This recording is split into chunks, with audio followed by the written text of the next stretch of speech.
Have you ever questioned if love at first sight was a real thing? Well, I often did. Back in December of 2015, I was on a dating app called OkCupid, one of those apps you just scroll through.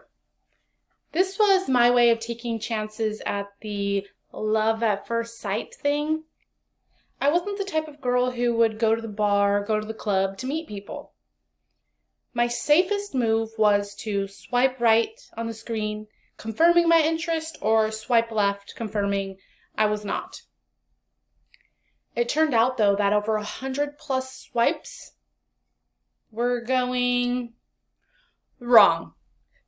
I kept contemplating my standards and wondering if my expectations were too high, or if most of the guys seemed half naked and desperate. Just when I was about to give up and delete my account, a profile picture popped up.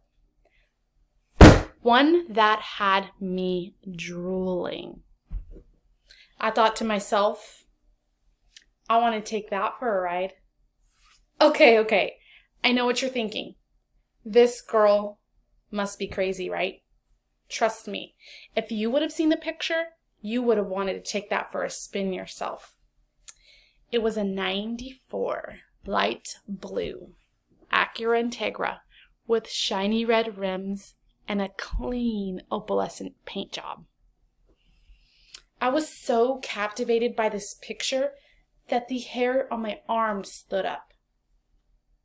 I had to reach out, but the conversation went something like this. I said, "Hey, nice car." He replied, "Thanks." To be honest, I felt kind of rejected. This thanks cut me deeper than a knife. We were on a dating app where most guys were hopeful to get attention from a girl, and I get a simple thanks with no follow-up? I clearly felt my efforts with online dating were that of a dust storm until I woke up from the chirping sound of my app's notification. I had received another message from him. It read, "How's your morning going?" I reluctantly replied, "I'm surprised you messaged me back." From then on, we talked every day.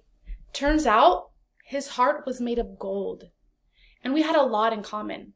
From our love for cars, our similar family dynamics, and our goals for the future. Fast forward to now, almost 7 years later, married with 3 children. Never did I think that my passion for cars would bring me to the man I married. But I learned something.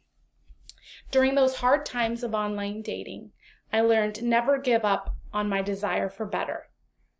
I didn't settle for anyone who seemed desperate for attention. Instead, I was taken back and surprised by someone who didn't initially show that obsessiveness. My advice to you all is 1. Keep your standards high. And 2.